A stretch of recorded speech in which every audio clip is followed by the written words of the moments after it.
Good morning and welcome to morning meditation.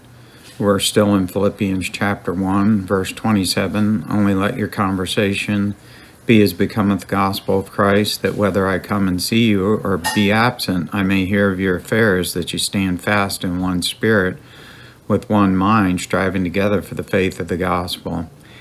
And boy, that's the baseline for all of Christianity, striving together for the faith of the gospel. That's what Jesus came for, the story of Jesus, a death, burial, and resurrection. But I see a few things about us. The Apostle Paul, through the Holy Spirit, said, hey, I want to hear some good news. And part of that good news is our conduct. I've seen people for years serve the Lord and then say, I've done enough. I'm going to let somebody else do it. Or, their conduct, we need to walk worthy of the vocation we're called. We're not all called to pastor, but we're all called to preach the gospel.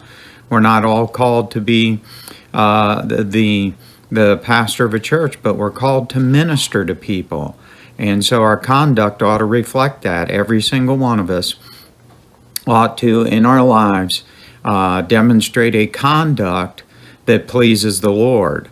Whether the pastor's there, whether he's not there. And the old adage, old illustration, if you will, if the pastor's out of town, it seems like maybe a third of a church won't show up because the pastor's not there. No, everybody ought to be in their place because they're there to worship the Lord. They're there to further the gospel. They're there to show that their conduct is they're following the Lord and not a man.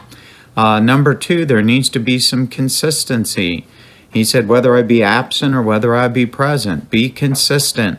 And the Bible's very clear that consistency is important. We need to be consistent in our Bible reading. We need to be consistent in our prayer life. We need to be consistent in our witnessing. Consistency, not giving in, not giving up, staying by the stuff.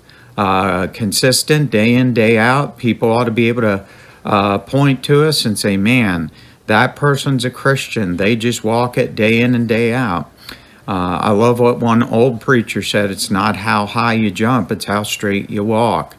And we need to make sure that we're walking in faith. And that's what the Apostle Paul was encouraging this church here at Philippi. He said, hey, you got saved? You've got a good conduct. Now let's be consistent in that conduct. Unlike the church of Corinth and both 1st and 2nd Corinthians, where the Apostle Paul had to rebuke them over and over again because of inconsistencies in their Christian life. Well, how do we know we're being consistent? Number 3, we're going to be cooperative with the Holy Spirit. Sometimes serving the Lord is not going to be convenient. Sometimes it's not always going to be fun. Now, a lot of times it is fun. A lot of times there's good fellowship. A lot of times there's great experiences. But even when all of those aren't present, we ought to be cooperating with the Holy Spirit. How do we do that? The Apostle Paul said, hey, we're in one spirit. If Satan can do one thing and hurt the unity of a church, that'll damage the ability of God to use that church. And boy, Satan will go into every nook and cranny of a church looking for one person that he can create an uncooperative spirit in. I'm glad we don't have that at Pioneer Valley Baptist Church.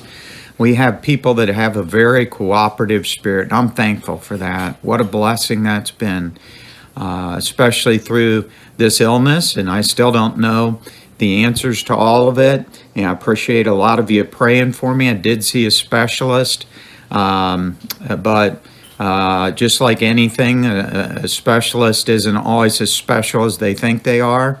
And we didn't get many answers there, but that's okay. God has the answers. But I'm proud of our church because they've been cooperative. They've been consistent. Their conduct has been just a blessing during this whole time.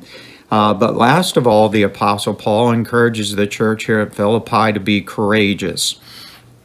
A Christian, I want to encourage you, just be courageous. Follow the Lord. Stay by the stuff. Don't give in. Don't give up. And the Lord will bless you for it. It was a Great blessing to see people join the church, be saved, be baptized. We got a young man getting baptized next Sunday. God's blessing, but we need a church that's going to be cooperative with the Holy Spirit, consistent in their living, great in their conduct, and outstanding in their courage. God bless you and have a great day.